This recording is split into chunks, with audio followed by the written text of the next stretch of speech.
auprès de Argos 2001.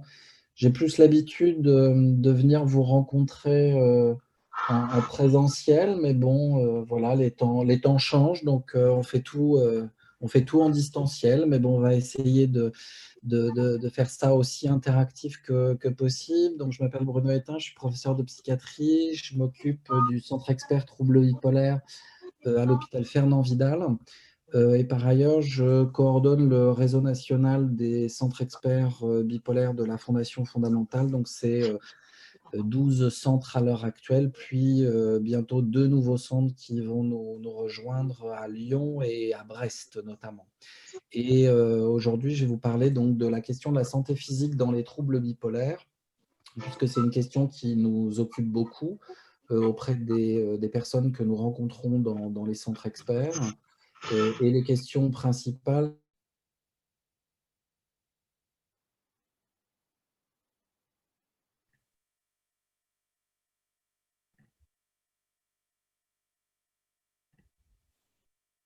Vous m'entendez?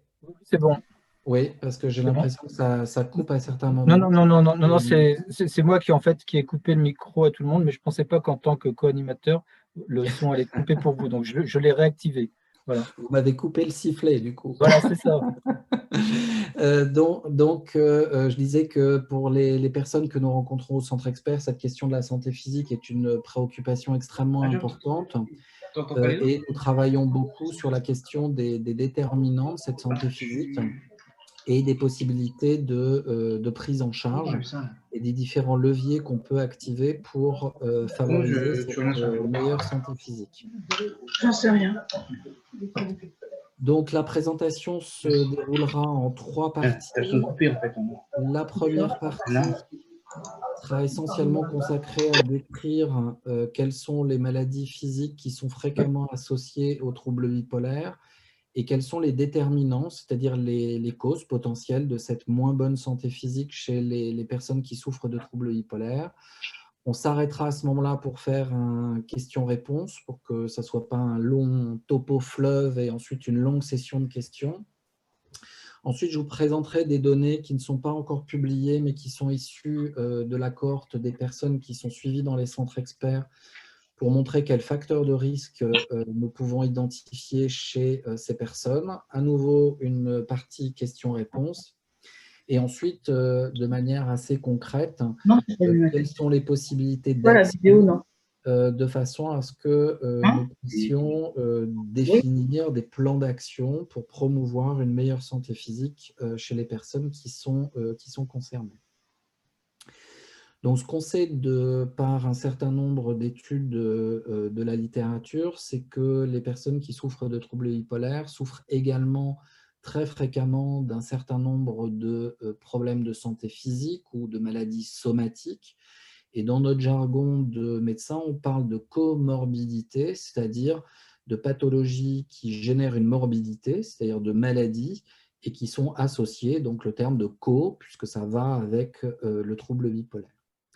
En règle générale, on a surtout des données qui sont issues d'enquêtes épidémiologiques, c'est-à-dire souvent des enquêtes essentiellement téléphoniques qui interrogent à la fois la population générale et qui interrogent également des personnes atteintes de troubles bipolaires pour leur demander s'ils souffrent d'hypertension, de cholestérol, de migraine, etc.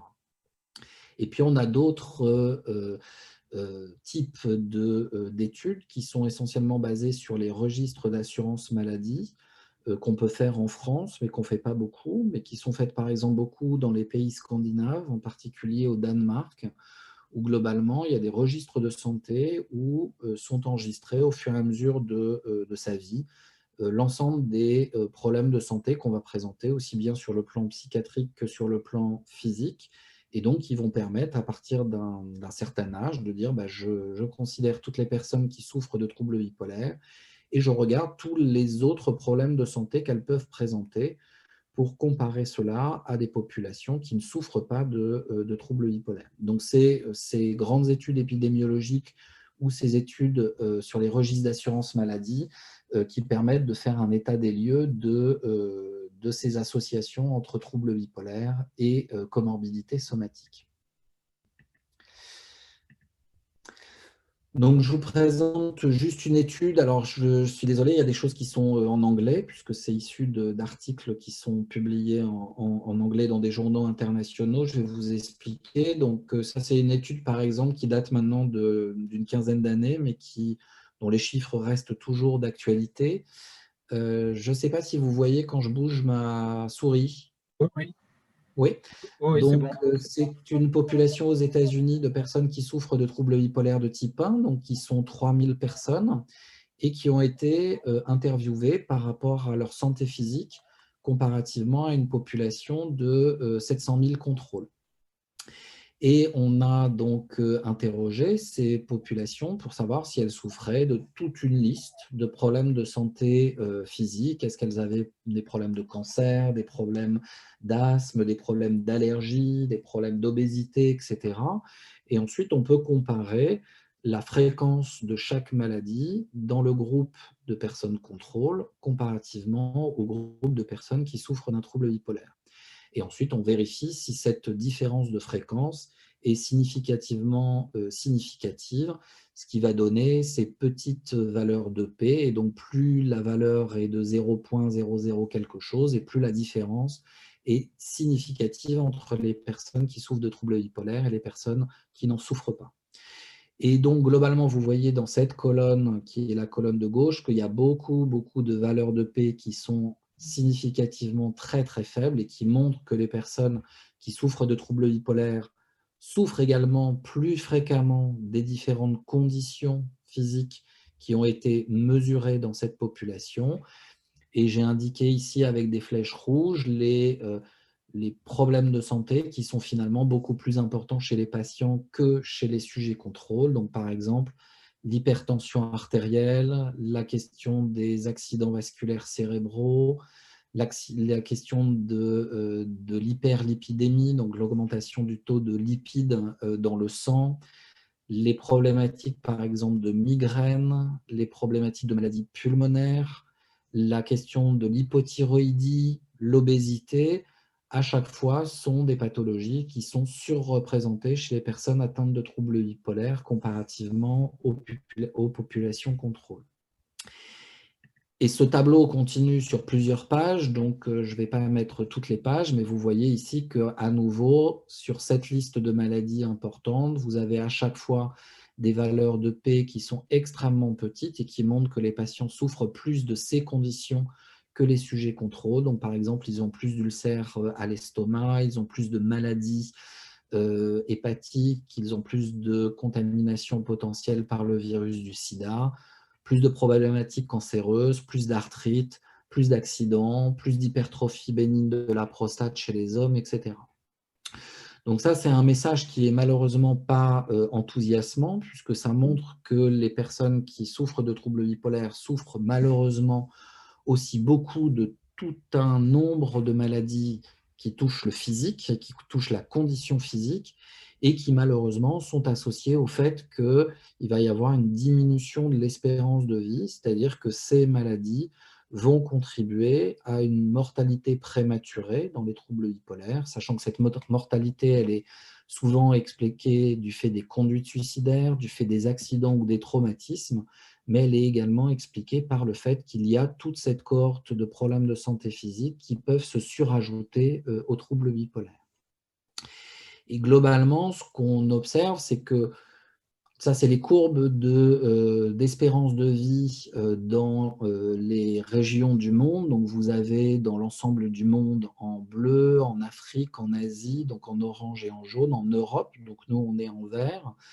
Donc, vous voyez qu'entre 1950 et ce qu'on attend en 2050, globalement, on a une espérance de vie dans la population générale qui augmente parce que les maladies sont mieux prises en charge, parce que les facteurs nutritionnels, etc., sont beaucoup mieux adoptés par la population.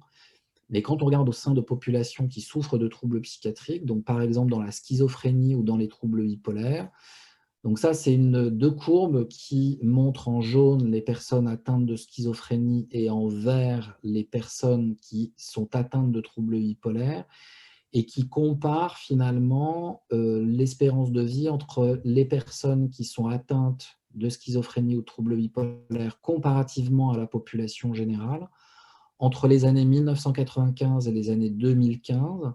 Et le fait que la courbe monte montre que l'écart se creuse entre les populations qui souffrent de problèmes de santé psychiatrique et les personnes de la population générale. C'est-à-dire que la réduction de la mortalité et l'augmentation de l'espérance de vie, elle bénéficie à l'heure actuelle beaucoup à la population générale, mais elle ne bénéficie pas encore suffisamment aux personnes qui souffrent de troubles bipolaires ou qui souffrent de schizophrénie. Donc, il y a un vrai message de santé publique qu'on essaye de porter, par exemple à la Fondation Fondamentale, pour dire qu'il est extrêmement important et crucial de porter une attention extrêmement vigilante à la santé physique des personnes que nous rencontrons, de façon à, petit 1, qu'elles vivent en bonne santé, qu'elles vivent longtemps et avec une qualité de vie optimale.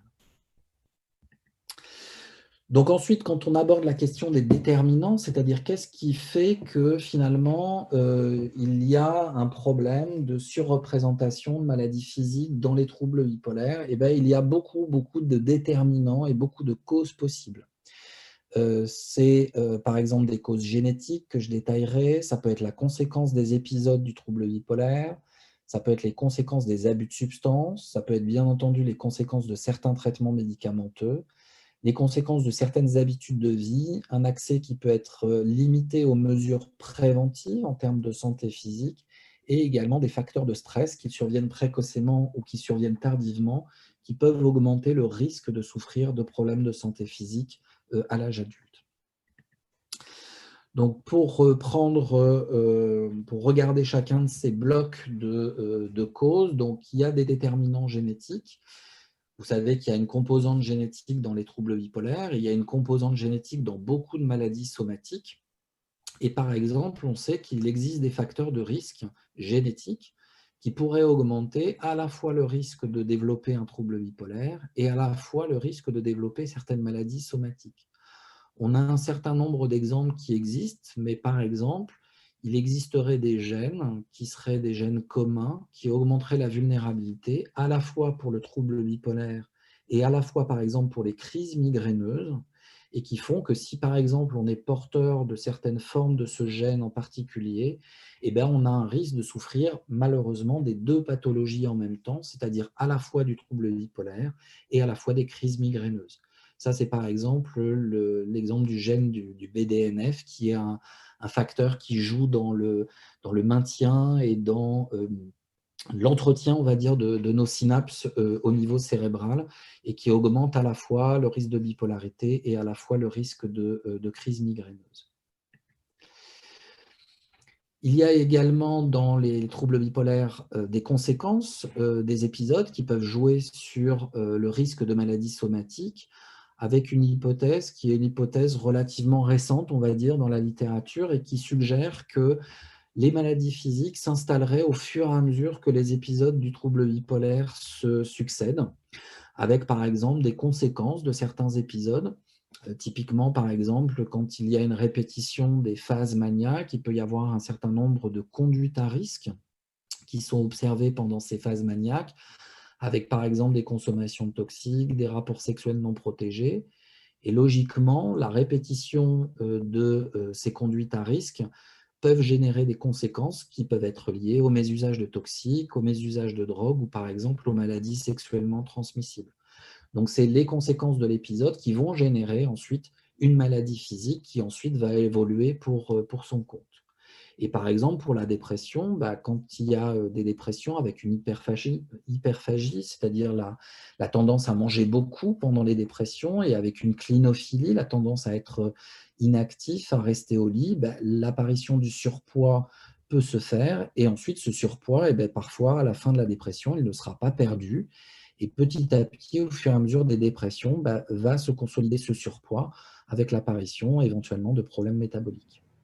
Et puis quand les épisodes se répètent, bien entendu, les médicaments sont prescrits, souvent de manière importante, avec des doses importantes ou avec de multiples combinaisons de traitements. Et plus il y a de traitement, plus il y a le risque d'effets secondaires et que ces effets secondaires puissent constituer des maladies physiques qui ensuite évoluent pour elles-mêmes. Ça, je reviendrai sur ce point plus tard par rapport aux effets secondaires du traitement. Il y a également dans les troubles bipolaires des conséquences des abus de substances, donc le tabac, l'alcool, les drogues. On sait que pendant les épisodes, il peut y avoir une augmentation des consommations de tabac, un mésusage d'alcool ou un mésusage de drogue, et que certaines de ces substances qui se sont installées pendant un épisode, par exemple, vont ensuite s'autonomiser, et les personnes ne seront plus, par exemple, maniaques, mais vont avoir débuté un tabagisme pendant la manie, et ce tabagisme va se maintenir et favoriser l'apparition ultérieure de pathologies, par exemple de pathologies cancéreuses, ou pour les problèmes d'alcool, par exemple de maladies hépatiques. Les conséquences des traitements, je ne vais pas les détailler là parce que je ferai un focus spécifique dans la deuxième partie. Donc, bien entendu, on sait que les médicaments psychotropes ont des effets secondaires. Beaucoup d'effets secondaires, heureusement, sont bénins, plutôt transitoires et réversibles, par exemple, à la modification des doses, mais on sait qu'il y a d'autres effets secondaires qui peuvent être durables et qui peuvent être associés à la survenue de problèmes de santé physique. Donc, il y a une composante dans cette santé physique qui peut être liée, bien entendu, au traitement médicamenteux. Il peut y avoir également les conséquences des habitudes de vie, puisque beaucoup de nos habitudes de vie, que l'on souffre d'un trouble bipolaire ou pas, participent au développement ou à la prévention des maladies physiques. Et c'est des choses qui tournent autour essentiellement de l'alimentation, de la qualité du sommeil, de l'activité physique, de la consommation de produits toxiques. Et on sait que l'alimentation, le sommeil, l'activité physique, la consommation de produits toxiques peut beaucoup se modifier lors des épisodes dépressifs et maniaques, et ensuite éventuellement que ces comportements inadaptés en termes de prévention de la santé physique se maintiennent ensuite en période de normotype. Et puis, il y a quelque chose qu'on aborde souvent pas, qui est la question de l'accès aux mesures préventives, c'est-à-dire tout ce qui est, par exemple, le dépistage, qui est proposé en population générale. Et on suspecte, mais on n'est pas sûr à 100% que cet accès aux mesures préventives et au dépistage pourrait être quand même diminué dans les troubles bipolaires, possiblement du fait d'une moindre vigilance des médecins, que ce soit des médecins psychiatres ou des médecins généralistes, qui sont tellement concentrés sur la santé psychologique qu'ils vont en oublier des fois un peu la santé physique et les mesures des dépistages à faire. Et puis, l'accès au dépistage peut être encore plus difficile chez les personnes qui souffrent de bipolarité, parce que lorsqu'on reçoit son ordonnance pour faire sa mammographie, par exemple, et qu'on est en période de dépression ou en période de manie, c'est quelque chose qui peut passer à l'as. Et si le médecin n'est pas vigilant avec son patient de façon à pouvoir ensuite remettre à l'ordre du jour ces techniques de dépistage, c'est quelque chose qui va passer à la trappe, qui ne sera pas fait, et on risque de se retrouver face à des situations qui seront détectées de manière trop tardives ou sur lesquelles les mesures de dépistage n'auront pas été proposées de manière suffisamment précoce. Je m'arrête là pour la première partie, pour la question des questions-réponses.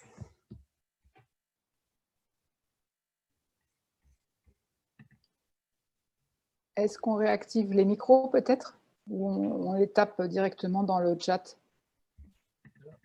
L'idée, c'est d'envoyer effectivement vos questions par le chat à soit Najiba, soit Eliane. Alors, Najiba, allez. Eliane n'est pas co-animatrice, je crois, Dominique. Non, je n'ai pas activé, j'avais éteint mon micro. Vous venez de nous dresser un tableau assez sombre. On le sait d'une façon générale, mais là, c'est assez choquant presque quand on le voit, et on le voit en courbe, vous voyez, avec l'espérance de vie et tout ça. Donc, c'est un petit peu difficile, mais bon, j'imagine que vous allez nous donner des solutions, du moins de quoi veiller. Veiller à ce que ça se passe mieux. L'idée, c'est le tableau est en effet relativement sombre, on est d'accord, ça, et je vous prie de m'excuser de cette introduction qui n'est pas très optimiste, on va dire, mais c'est quand même la réalité.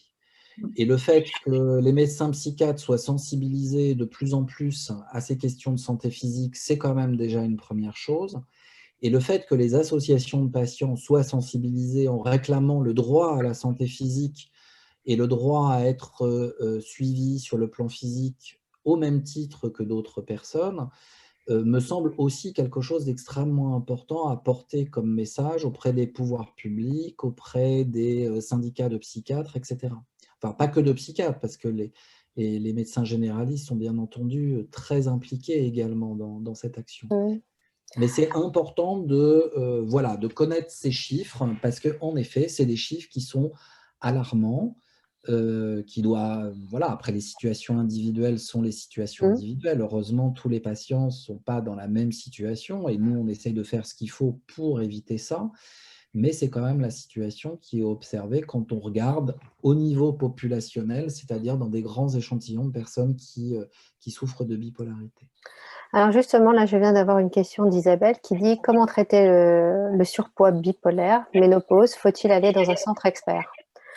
Oui, c'est ma question. Alors, la question du surpoids, ça sera la 3e partie de ma présentation, puisque à la fin de la présentation, je proposerai quelques pistes de réflexion sur les actions qu'on peut mettre en place, sachant que probablement, et c'est ce que je vais vous montrer dans la partie qui suit, c'est que la problématique quand même de santé principale des personnes qui souffrent de troubles bipolaires, ça va être la question du surpoids, de l'obésité, les problématiques de cholestérol et de diabète. Hein, ça, c'est, D'accord. je vous On montrerai des attendra chiffres par la qui suite. montrent que c'est ce qui contribue le plus à la diminution de la qualité de santé physique des personnes atteintes de bipolarité.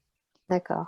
J'ai une question de Cécile qui dit « Moi, ma psychiatre me dit que ma santé physique, c'est pas son problème. J'aurais quand même des prises de sang et… » Alors, attendez, c'est redescendu. Excusez-moi, des prises de sang à mon généraliste. Eh bien, je suis désolé de vous dire que votre psychiatre devrait s'occuper également de votre santé physique. En effet, les psychiatres, on s'occupe d'abord de stabiliser le trouble bipolaire, ce qui est parfois déjà un travail un peu conséquent, on va dire.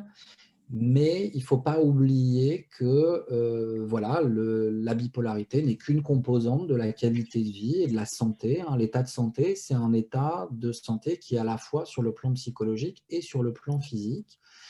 Sauf que la réalité, c'est que souvent, les médecins psychiatres sont assez absorbés par la question d'équilibrer les troubles bipolaires, laissant de côté un peu la santé physique qui va parfois se dégrader progressivement au fur et à mesure des épisodes, et que certains médecins psychiatres ne se sentent pas, on va dire, à l'aise pour aborder cette question de la santé physique ou n'ont pas forcément les outils. Après, je dirais que ce n'est pas un problème dans la mesure où, dans ce cas-là, s'il y a un partenariat qui est efficace avec le médecin généraliste. D'accord. Et de la même façon que les médecins généralistes parfois sont très, très, très doués et très, très compétents pour prendre en charge les troubles bipolaires, ils sont en tout cas souvent plus compétents que les médecins psychiatres pour prendre en charge les problèmes de santé physique. Mais les psychiatres doivent être sensibilisés à ce type de problème et doivent s'en occuper, ou au moins organiser la façon dont les choses vont être prises en charge avec le patient. Ça répond d'autant plus à la question de Blandine qui posait la question par rapport au suivi important du généraliste. Et j'ai une question en fait de Jean-Claude qui me dit « Peut-on prendre en charge les problèmes de sommeil sans médication ?» Alors, ça, pareil, j'en parlerai dans la 3e partie, sur la partie du sommeil. Et oui, l'objectif, les médicaments ne sont pas une solution sur le long terme pour la question des problèmes de sommeil. Voilà, je vous donnerai quelques pistes pour la question d'hygiène du sommeil, qui est un travail souvent de longue haleine. Le problème, c'est que ça, c'est valable aussi en population générale. Hein, ce n'est pas que pour les personnes souffrant de troubles bipolaires. Le recours à un hypnotique quand on ne dort pas très bien est assez rapide. Et le propre de ces produits, c'est qu'ensuite, ils s'installent. On ne peut plus s'en débarrasser. On ne peut plus dormir sans. Mais d'un autre côté, des fois, ils n'aident pas finalement tant que ça à dormir. Donc, il y a vraiment souvent, et ça, j'en dirai quelques mots dans la 3e partie, vraiment une espèce de rééducation au sommeil qui est extrêmement importante, sachant que le sommeil, je vous montrerai des choses là-dessus, c'est un contributeur très important à la santé physique. D'accord. Et c'est Orly qui dit « Le diabète ne figure pas dans le problème associé au TB ». Le diabète ne figure pas, il était, à mon avis, dans les diapositives. Sautez pas aux yeux. Ça Peut-être, oui, sautait voilà. pas aux yeux. Ça Alors, sautait pas aux yeux. Alors la question, c'est que des fois, si on s'intéresse à la question, vous savez qu'il y a le diabète de type 1, qui sont des diabètes qui s'installent très tôt et qui sont liés à un défaut de production d'insuline. Ça, ce type de diabète ne sont pas surreprésentés dans les troubles bipolaires. Ce qu'on va retrouver surreprésenté dans les troubles bipolaires, c'est essentiellement ce qu'on appelle les diabètes de type 2. Donc, c'est ce qu'on appelle aussi les diabètes gras. oui. C'est-à-dire C'est logique. où la diminution de production d'insuline n'est pas précoce dans la vie, mais s'installe au fur et à mesure essentiellement de la prise de poids. Et c'est ce sous-type de diabète qui est surreprésenté chez les personnes qui souffrent de troubles bipolaires et qui est surreprésenté chez les personnes en population générale qui globalement ont des problèmes de surpoids. D'accord. Alors, il y a des questions sur le sommeil, mais comme on a dit qu'on en parlerait plus tard, je précise qu'on en parlera par la suite. Sinon, on me parle aussi de la composante générique, est-elle avérée et détectable pour nos enfants, pour la génétique, excusez-moi. Alors, sur les composantes génétiques, pour l'instant, on n'a pas de test génétique. Ça, on pourrait en reparler pour une conférence sur la génétique du trouble bipolaire. Globalement, on sait que c'est probablement de multiples gènes qui contribuent à l'émergence de la bipolarité, comme dans d'autres problèmes de santé. Par exemple, il n'y a pas de gène de l'obésité ou il n'y a pas de gène de l'hypertension artérielle. C'est plusieurs gènes qui chacun ont un petit effet et chaque gène va cumuler un effet avec d'autres gènes jusqu'à un moment où il y a un seuil qui fait que la maladie, également en interaction avec des facteurs d'environnement, va se déclencher. Donc, pour avoir un test génétique, par exemple, pour une maladie où on souhaite savoir quel est le risque de transmettre un problème de santé à la génération d'après, il faut qu'on ait en gros un gène unique avec une mutation identifiée dans le gène. Et de manière simpliste, c'est dans cette situation-là qu'on peut dire si je suis porteur du gène et de la mutation, est-ce que j'ai un risque du coup de le transmettre à la génération suivante. Quand on a plein de gènes qui chacun ont des petits effets qui vont s'additionner, les tests génétiques ne sont pas possibles. Une question de Christian qui demande si le lithium et l'hypochlorite est une insuffisance rénale, pardon. Ça sera plus tard aussi, ça. D'accord, parce que ça partait des médicaments, je pense. Mais bon, on verra ça plus tard. Qu'est-ce qu'on a aussi? On a un message qui vous a été aussi délivré, Monsieur Étain. C'est pour votre présentation, j'ai une question par rapport à l'étude présentée. Je voulais savoir si cette étude présente une différenciation selon les catégories socio-professionnelles et les revenus en cas des cas étudiés. Si oui, y a-t-il un impact différencié sur la réduction de l'espérance de vie des personnes atteintes par le trouble? Merci beaucoup. Donc, en règle générale, les études, elles sont ajustées, c'est-à-dire qu'on corrige les différences qu'on voit entre des personnes qui souffrent de troubles bipolaires et la population générale. On corrige pour l'âge, puisque avec l'âge, les maladies physiques s'installent. Ça, c'est valable chez tout le monde. On corrige pour le sexe, parce que certaines maladies sont plus fréquentes chez les femmes et d'autres sont plus fréquentes chez les hommes. En règle générale, on corrige pour le niveau socio-professionnel et parfois on corrige pour le niveau d'accessibilité aux soins. C'est-à-dire que, voilà, par exemple, il y a pas mal d'études qui sont faites aux États-Unis, donc on corrige aussi par exemple par rapport à l'ethnie. C'est-à-dire qu'on sait que certaines populations, par exemple afro-américaines, n'ont pas forcément un accès aux soins qui est aussi important que d'autres populations. Et donc, il y a des facteurs de correction qui permettent de tenir compte des différences d'âge, des différences de sexe, des différences de revenus et de niveau socio-économique, et dans certaines études, de différences d'ethnie et de différences d'accès aux soins, c'est-à-dire, par exemple, est-ce qu'on a une couverture sociale ou si on n'a pas de couverture sociale. Ça, c'est quelque chose qui n'existe pas en France, mais qui existe aux États-Unis. Aux États-Unis, les personnes qui n'ont pas de couverture sociale privée ne vont pas se faire soigner et logiquement ont des problèmes de santé qui sont plus importants.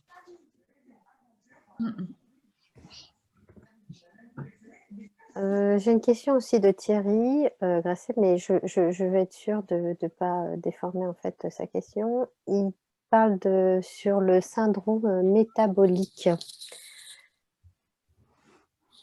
Et en fait, je pense, sinon, Thierry, si tu peux te connecter et puis dire en fait ta question, parce que je l'ai pas, je t'avouerai que je la comprends pas très bien, si tu peux la dire toi-même. Merci Thierry. Merci Najiba de me dire Je que t'en tu ne prie. comprends pas ma question. Je suis désolée, mais Docteur, je ne veux pas régler un différend devant vous.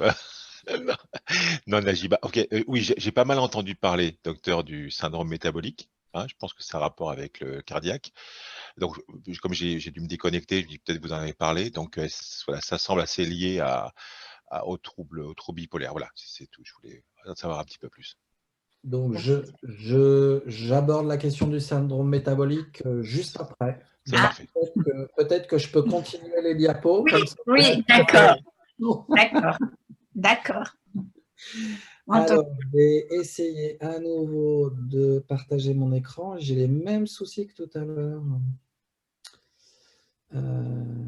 Ça y est. Ben oui, mais vous voyez un truc blanc, a priori. Non, là, on vous voit bien. Alors, Arrête le diaporama. mais vous voyez pas mon diaporama. Quand vous cliquez sur écran partagé.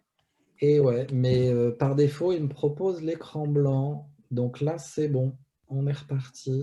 Est-ce que tout le monde voit? Question-réponse? Oui. Oui, impeccable. Oui. Ouais. Eh bien, on Oui. enchaîne alors.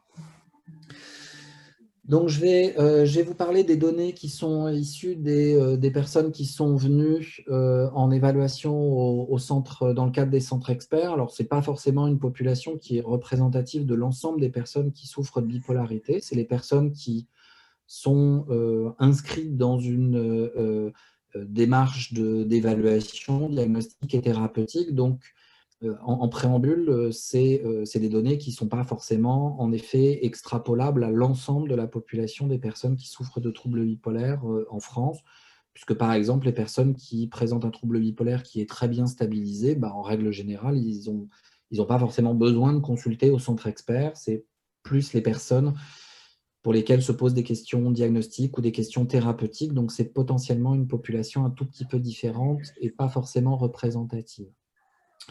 Donc, en fait, c'est des données qu'on a extraites. Donc, pour vous donner un ordre d'idée, il y a eu à peu près entre 4000 et 5000 personnes qui ont été évaluées dans les centres experts. Donc, ça, c'est sur une petite population, c'est sur les 1500 premiers qui ont été évalués dans une douzaine de centres. Donc, c'est 1506 individus qui souffrent de troubles bipolaires de type 1 ou de troubles bipolaires de type 2 en majorité, une majorité de femmes, 60%, des personnes qui, en règle générale, au moment de l'évaluation, ont un âge moyen qui est à 41 ans. Vous voyez que la grande partie des personnes qui consultent en règle générale entre 32 et 50 ans.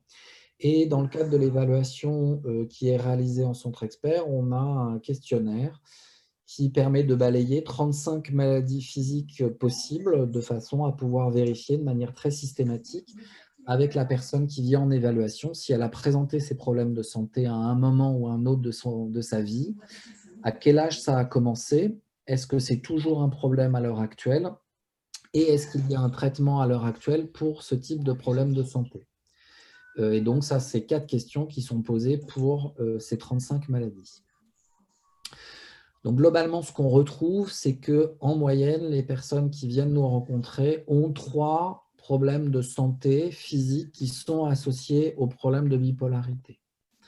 Il y a à peu près 10% des personnes qui présentent aucune maladie physique associée, à peu près 39%, 40% qui présentent au moins une maladie physique, et la majeure partie des personnes qui viennent nous rencontrer, 53%, ont au moins 2 problèmes de santé physique associés aux problèmes de bipolarité, sachant que par ordre de fréquence, donc j'ai mis les plus fréquentes, les problèmes les plus fréquents, c'est les problèmes de cholestérol, les problèmes de triglycérides, élevés dans le sang, les problèmes de migraine ou de céphalée chez une personne sur 5, les problèmes d'hypertension et les problèmes d'allergie qui sont également chez quasiment une personne sur 5. Et ensuite, on retrouve les traumatismes crâniens qui sont présents chez 13% des personnes. Pour vous montrer les choses de manière un petit peu plus visuelle, donc ici, ça, c'est en anglais, vous m'excusez, et ça, donc, c'est le pourcentage de 0 à 60%. Et vous voyez que plus la barre est bleue, plus le problème de santé est fréquemment rencontré chez les personnes qui viennent en évaluation dans le centre expert. Et d'où vous voyez que les grandes barres, c'est-à-dire ce qui touche quasiment 50% des personnes, c'est les problèmes de surpoids ou les problèmes d'obésité, par les problèmes de cholestérol, de triglycérides, les migraines, les allergies et l'hypertension artérielle. Et la plupart de ces composantes, ça je reviendrai après, c'est des composantes de ce qu'on appelle le syndrome métabolique, et j'en parlerai un peu après. Ensuite, quand on regarde, en fait, quand on regarde ce poids finalement des maladies physiques et qu'on regarde ce qui explique le fait d'avoir 0, 1, 2, 3 ou 4 ou 5 maladies physiques associées aux troubles bipolaires, eh ben, on retrouve un certain nombre de facteurs qui sont associés au fait d'avoir plus de problèmes de santé physique en association aux troubles bipolaires. Donc, les personnes qui souffrent des troubles bipolaires, qui sont de sexe masculin, qui ont un âge au-dessus de 40 ans, ont plus de problèmes de santé physique. Les personnes qui ont un trouble bipolaire qui évolue depuis plus de 15 ans, qui ont fait plus de 8 épisodes dans la vie, ont plus de problèmes de santé physique. Les personnes qui ont fait des cycles rapides, c'est-à-dire de très nombreux épisodes sur des intervalles courts de temps, ont plus de problèmes de santé physique. Les personnes qui présentent des symptômes de dépression résiduelle sont plus touchées par des problèmes de santé physique. Les personnes qui ont des problèmes de consommation de toxiques, des problèmes de troubles anxieux, des troubles du sommeil ont également plus de problèmes de santé physique. Les personnes qui prennent plus de médicaments, et notamment qui prennent plus d'anxiolytiques, ont plus de problèmes de santé physique. Et les personnes qui ont subi des maltraitances dans l'enfance ont également plus de problèmes de santé physique. Donc, on retrouve toute une série de facteurs liés à la personne elle-même, l'âge, le sexe, à la maladie et à son cours évolutif et au traitement, qui sont associés aux problèmes de santé physique. Et on retrouve dans l'ensemble des analyses qu'on a faites uniquement un seul facteur qui protégerait, entre guillemets, alors avec beaucoup de guillemets, c'est-à-dire que les personnes qui sont traitées par lithium ont moins de problèmes de santé physique que les personnes qui ne sont pas traitées par lithium. Donc ça, je pense qu'il y aura des questions après. Ensuite, j'ai fait un focus sur le syndrome métabolique parce que c'est ce qui pose le plus de soucis aux personnes qui sont atteintes de troubles bipolaires. Donc le syndrome métabolique, c'est quelque chose qui est fréquent dans les troubles bipolaires. C'est un ensemble de problématiques qui sont une augmentation du tour de taille, c'est-à-dire ce qu'on appelle l'obésité abdominale, les problèmes d'hypertension artérielle, les problèmes de cholestérol, les problèmes d'augmentation des triglycérides et les problèmes d'augmentation du taux de sucre dans le sang. Lorsqu'on a un certain nombre de ces paramètres qui sont élevés au-dessus d'un certain niveau, on va avoir ce qu'on appelle un syndrome métabolique, c'est-à-dire par exemple l'association d'une augmentation du tour de taille avec une hypertension artérielle et des triglycérides élevés. Ça va constituer ce qu'on appelle un diagnostic de syndrome métabolique chez la personne qui a ces trois problèmes réunis.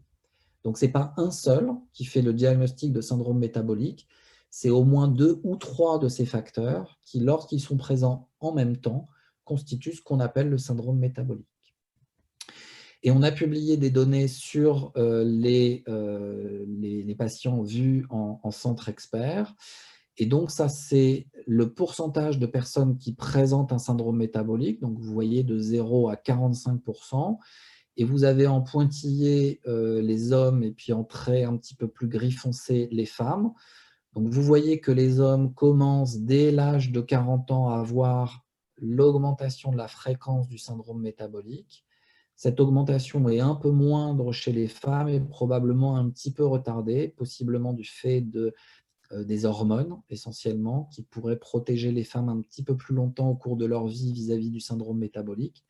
Mais vous voyez que quand on regarde en noir, sur l'ensemble de la population, on voit que le syndrome métabolique n'augmente pas tellement jusqu'à l'âge de 40 ans, et à partir de 40 ans, il y a une augmentation très importante de la fréquence de ce syndrome métabolique dans la population de patients. Et ce qui était ressorti de cette étude, c'est ce qui était encore plus inquiétant, parce que qu'il y ait beaucoup de syndromes métaboliques, c'était quelque chose qui était attendu, on le connaissait dans d'autres populations en Europe ou aux États-Unis, par exemple. Mais c'est le fait que quand on regarde, par exemple, les personnes qui, quand elles sont évaluées au centre expert, ont un problème d'hypertension à la mesure de tension artérielle, et qui finalement, pour la majeure partie des cas, donc c'est toute cette portion grise claire, en fait, qui ne sont pas traitées pour les problèmes d'hypertension artérielle. On retrouve la même chose chez les personnes qui ont des problèmes de cholestérol. Il n'y a que 10% des personnes qui présentent un problème de cholestérol qui sont effectivement traitées contre leur problématique de cholestérol. Et les personnes qui ont un problème de diabète de type 2, il n'y en a que 27%, 28% qui sont effectivement traités par un médicament ou par des mesures hygiéno-diététiques par rapport à leur problème de diabète. Donc vous voyez que dans ces différentes composantes du syndrome métabolique, non seulement elles sont fréquentes, mais en plus, la plupart du temps, quand elles sont identifiées, elles ne sont pas traitées. Donc au final, dans la population que nous avons rencontrée, il y a à peu près presque 20% des personnes qui présentent un syndrome métabolique. Comparativement à la population générale, en population générale française, c'est à peu près 10% de syndrome métabolique. Donc on voit que cette fréquence est très augmentée chez les personnes qui souffrent de bipolarité comparativement à la population générale. Le risque est surtout augmenté chez les hommes, multiplié par 2. Le risque est surtout augmenté avec l'âge, multiplié par 3,5 après l'âge de 40 ans. Et le risque est très fortement augmenté en cas de prescription d'antipsychotiques atypiques. Donc c'est le Xeroquel, le Zyprexa, le Risperdal, l'aripiprazole. Donc quand il y a un médicament de ce type-là dans la prescription, le risque est augmenté, multiplié par 2, de présenter un syndrome métabolique. Donc on voit là typiquement les effets négatifs et néfastes que certains traitements peuvent avoir sur le long terme. Donc cet exemple du syndrome métabolique illustre très très clairement un certain nombre de problématiques. C'est que le risque est plus élevé chez les personnes avec troubles bipolaires. On trouve des facteurs de risque non spécifiques, c'est-à-dire l'âge, le sexe masculin. Ça, c'est des facteurs qu'on retrouve également en population générale. Les hommes plus âgés sont plus à risque d'avoir un syndrome métabolique, même s'ils ne souffrent pas d'un trouble bipolaire. Par contre, on retrouve des facteurs de risque spécifiques qui sont notamment la prescription de traitements médicamenteux, dont les antipsychotiques atypiques. Et puis, on retrouve la question du retard ou de l'absence de traitement, c'est-à-dire avec des personnes qui arrivent en centre expert avec des problèmes de cholestérol, mais chez qui ça n'a pas été dépisté ou chez qui ça a déjà été identifié dans le passé, mais pour lesquels on n'a pas proposé de prise en charge. Et puis, le lien entre le syndrome métabolique et les traitements est assez évident, puisque quand les patients nous disent que le traitement fait grossir, c'est quand même une évidence pour un certain nombre de personnes. Donc, je vais faire un petit focus sur les traitements avant de faire une pause de questions-réponses. Donc, les médicaments, essentiellement, on va parler plutôt des thymorégulateurs, mais on sait qu'ils peuvent induire ou causer des maladies somatiques. Donc, par exemple, on sait que le lithium augmente le risque de présenter des problèmes de thyroïde.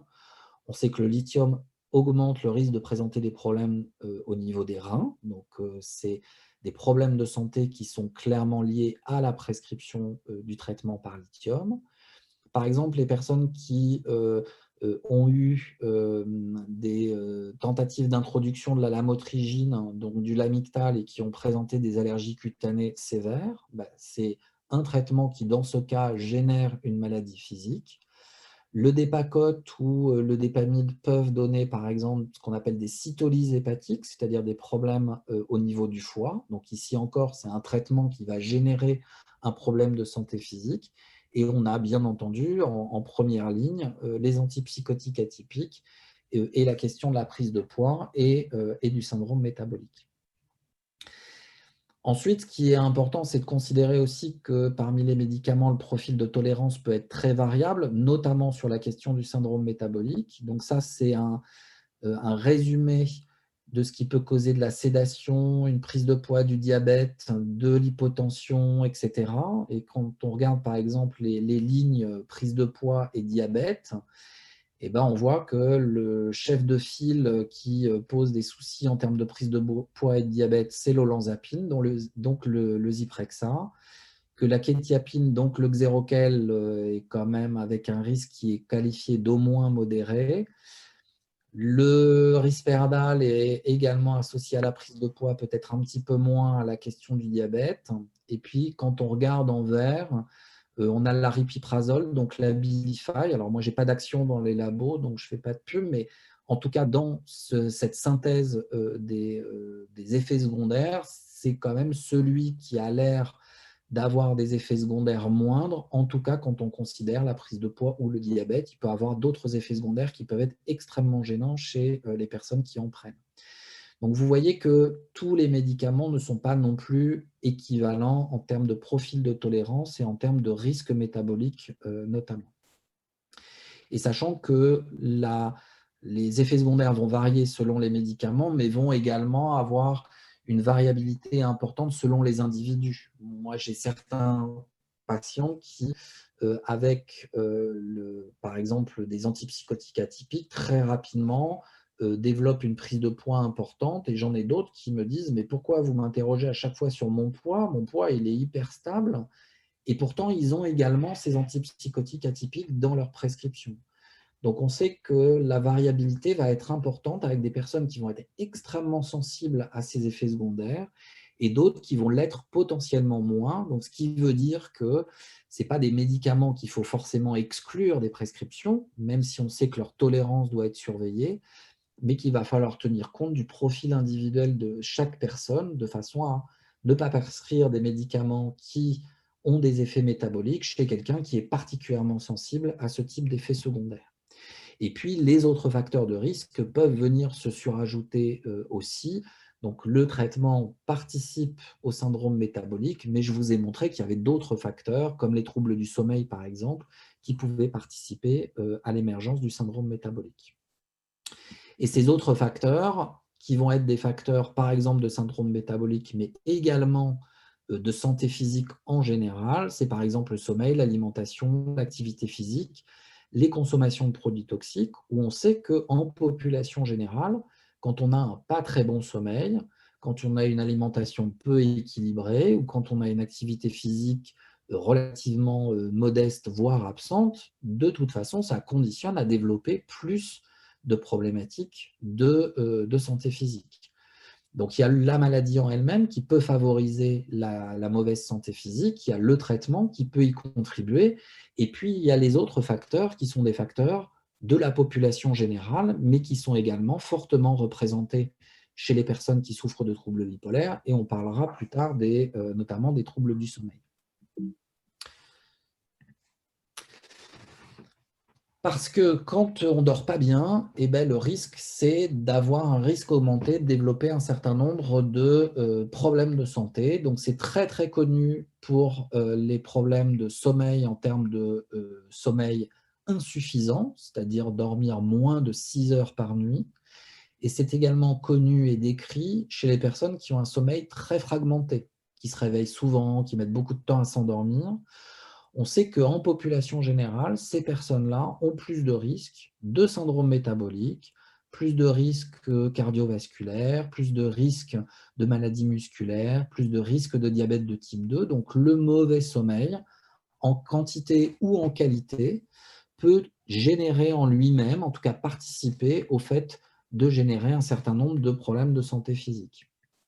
Et chez les personnes qui souffrent de troubles bipolaires, globalement, le sommeil, c'est souvent un problème, c'est-à-dire souvent un sommeil qui est plutôt pas très efficace, c'est-à-dire jamais très réparateur, souvent assez fragmenté, souvent assez long à s'installer, avec souvent des rythmes qui sont plutôt des rythmes du soir, et que ce sommeil fragmenté, moins efficace, qui met du temps à s'installer, cette horloge biologique plutôt du soir, et ben ça constitue en soi-même des facteurs de risque cardiovasculaire et de prise de poids. Donc, toutes ces problématiques sommeil qu'on retrouve de manière importante chez les personnes qui souffrent de troubles bipolaires sont très en lien avec ces problématiques de santé physique.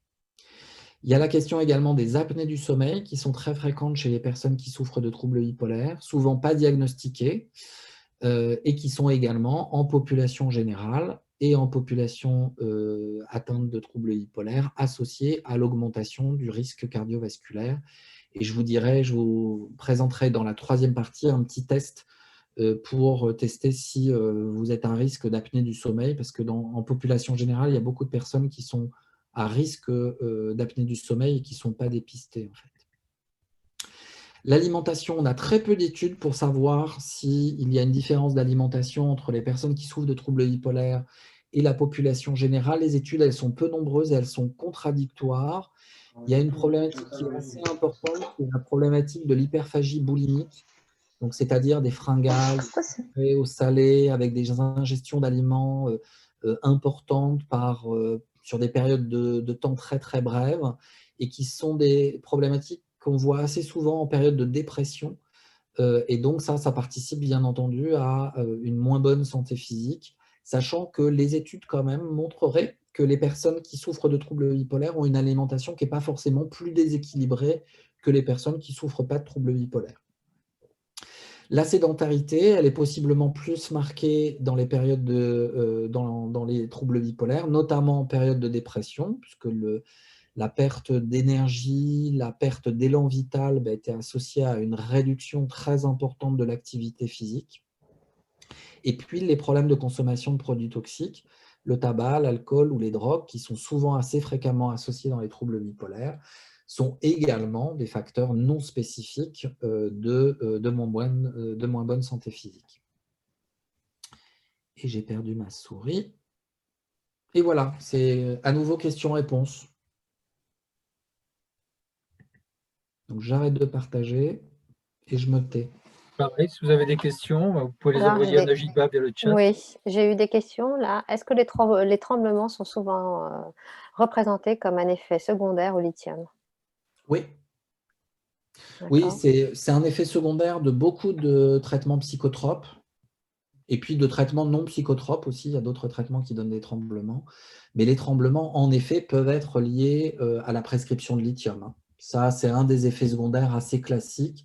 Souvent, c'est des tremblements très fins des extrémités qui peuvent être gênants pour, par exemple, utiliser son smartphone, écrire, taper à l'ordinateur, voire qui peuvent être d'intensité ou de fréquence plus importante, et par exemple gêner l'appréhension, c'est-à-dire quand on prend sa tasse de café et que voilà, donc ça c'est clairement voilà, je ne peux pas répondre dans une situation particulière, mais de toute façon les tremblements c'est un effet secondaire fréquent des prescriptions de lithium.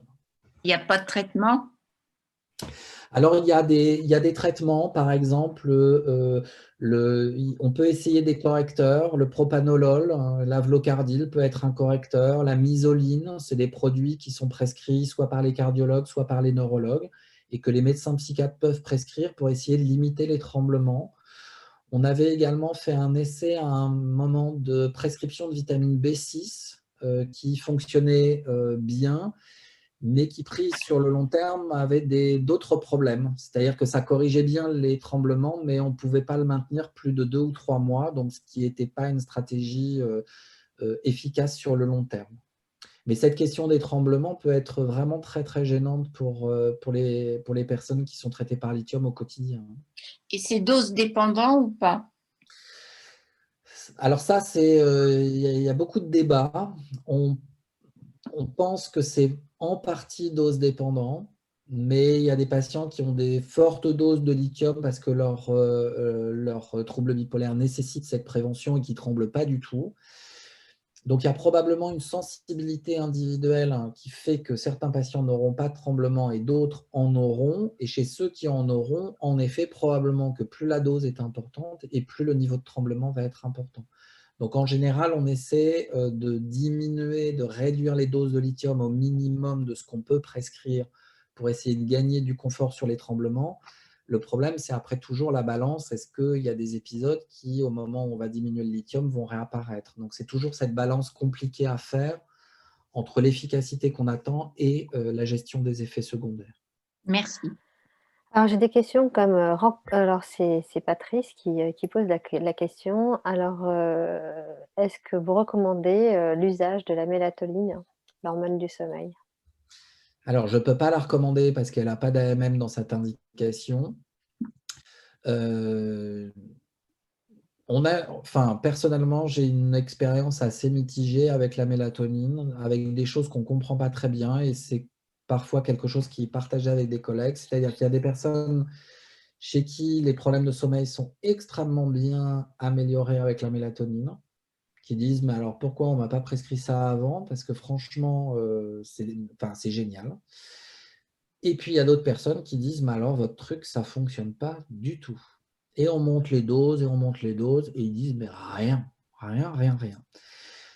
On ne sait pas très bien expliquer ça, voilà, mais l'impression qu'il y a un sous-groupe de personnes qui sont sensibles à la mélatonine et un sous-groupe qui n'est pas du tout sensible à la mélatonine. Et ça, on le voit également en population générale. Parce que vous savez que vous avez de la mélatonine. Alors, je n'ai pas d'action dans le labo, mais moi, j'aime beaucoup le Nova Nuit. C'est la mélatonine et puis il y a de la passiflore du Mexique ou je ne sais pas quoi dedans. Et quand moi, j'ai des difficultés à l'endormissement ou des soucis qui font que je pense que je ne vais pas bien dormir, etc., j'ai du recours à la mélatonine. Et moi, je suis très abondeur à la mélatonine. C'est-à-dire que moi, c'est direct. Et j'ai pu recommander ce produit qui est en vente libre en pharmacie à des amis ou à des membres de la famille en disant si tu as des problématiques de sommeil, et c'est le Nova Nuit, c'est 1,9 mg de mélatonine et puis quelques plantes, et qui me disent « mais alors moi, ça ne me fait rien du tout. J'en ai pris un, j'en ai pris deux, alors que c'est qu'un qu'il faut prendre. » Voilà, donc il y a probablement au niveau de la glande pinéale, donc la glande pinéale, c'est la petite glande dans le cerveau qui sécrète la mélatonine. Donc les récepteurs à la glande pinéale, les récepteurs à la mélatonine, ils sont notamment au niveau de la glande pinéale, mais il y a aussi d'autres localisations de ces récepteurs. Et probablement que tout le monde n'a pas les récepteurs aussi sensibles à la mélatonine, ce qui fait qu'il y a ceux qui sont fortement sensibles à la mélatonine, et il y a ceux chez qui ça fait probablement pas grand-chose. Donc moi, en général, les patients qui veulent s'orienter vers ce type de prescription, je leur dis on va essayer.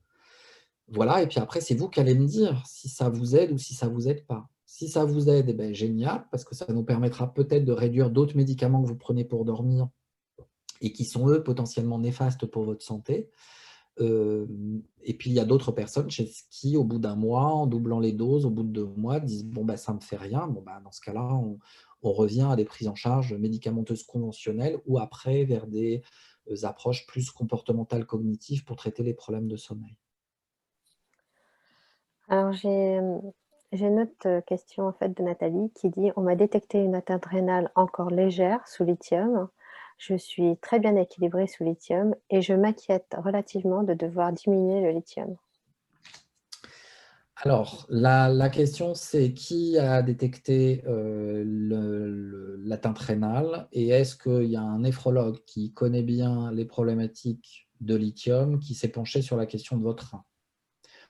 Parce que les psychiatres, dès que la fonction rénale elle diminue un petit peu, tout de suite on dit « oh là là, la fonction rénale diminue ». Alors que les néphrologues, ils ont souvent, quand ils connaissent bien le lithium, ils savent très bien faire la balance en disant « globalement, on va mettre en place la stratégie qui est celle qui permet à la fois d'équilibrer correctement votre trouble bipolaire et à la fois ce qui va protéger votre rein ».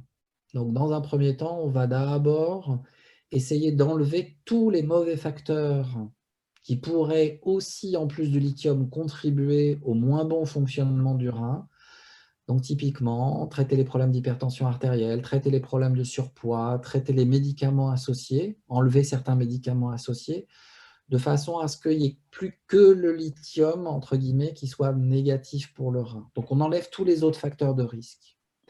Et ensuite, on fait un bilan au niveau rénal. Donc il y a plusieurs, je ne sais pas d'où la personne qui pose la question, où elle est domiciliée, mais il y a à Paris, en tout cas sur la région parisienne, il y a au moins 2 endroits où il y a des néphrologues qui proposent des hôpitaux de jour pour bilanter le rein chez les personnes qui prennent du lithium depuis longtemps et chez qui la fonction rénale commence à diminuer et chez qui se pose la question de savoir est-ce qu'il faut arrêter maintenant, est-ce qu'on a encore 10 ans avant qu'on doive arrêter, ou est-ce que des fois les néphrologues ils disent ben non mais ça diminue tout doucement donc Mais elle a que du lithium, excusez-moi, elle a que du lithium, elle vient de me répondre. Oui.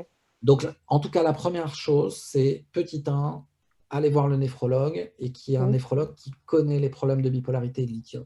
Et sur Paris, vous les connaissez les noms juste de... Hôpital Bichat, service du professeur Flamand. D'accord. Voilà, l'idée c'est de passer par son médecin psychiatre et service de néphrologie à Bichat et service de néphrologie à Henri Monda. D'accord, merci. Ils ont l'habitude et c'est pas... Parce que si on consulte un néphrologue qui n'a pas l'habitude, il va dire arrêtez le lithium tout de suite. Voilà, parce qu'il ne comprend pas que le lithium peut être extrêmement important. Donc après, il n'y a rien qui est plus important que l'autre. Mais quand le lithium doit être maintenu, de temps en temps, il faut maximiser la santé rénale pour pouvoir maintenir le lithium. Donc c'est cette balance très précautionneuse qu'il faut faire. Et il faut que ce soit fait avec un néphrologue qui connaît ce que c'est que le trouble bipolaire et qui connaît ce que peut être le lithium et l'intérêt du lithium dans les troubles bipolaires. D'accord.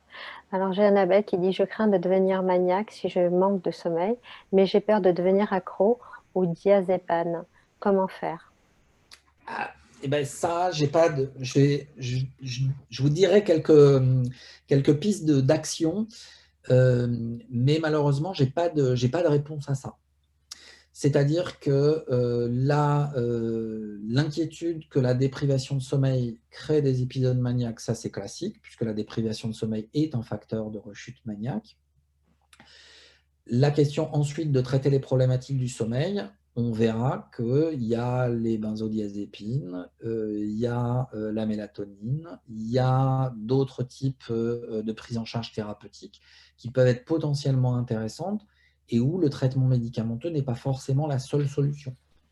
Et c'est sûr que si, les personnes qui, au bout d'une nuit, 2 nuits, ont un sommeil très fragmenté et disent avec les mesures hygiéno-diététiques, j'arrive pas à remettre la balance sommeil en ordre, là-dessus, il ne faut pas hésiter, il faut prendre le traitement médicamenteux. Mais le diazépam se conçoit comme un traitement qui est un traitement ponctuel, pas un traitement qui s'installe sur des semaines et sur des mois. Normalement, on n'a pas le droit de les prescrire pendant des périodes aussi longues.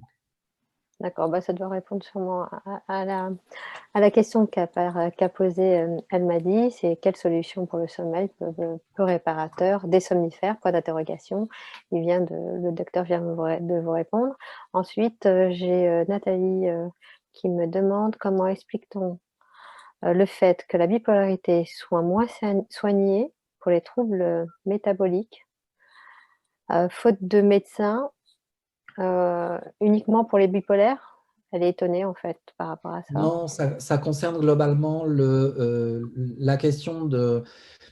je pourrais faire la même présentation à l'association des familles et des patients atteints de schizophrénie. C'est un problème autour de la santé mentale de manière générale.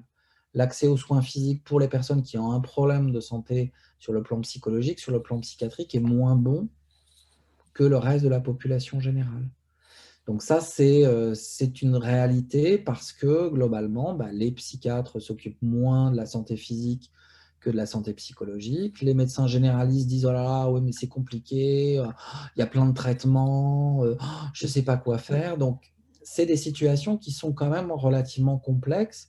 Et si le médecin psychiatre ne coordonne pas les soins et ne s'en occupe pas, et si le médecin généraliste dit « Ah ben oui, mais moi je ne sais pas, le lithium, le Zyprexa, moi je ne connais pas tout ça », ben, globalement, le patient il se retrouve avec un défaut de réponse. Même s'il est très inscrit dans son projet de soins, très actif, ben, en fin de compte, il peut avoir un manque d'interlocuteur.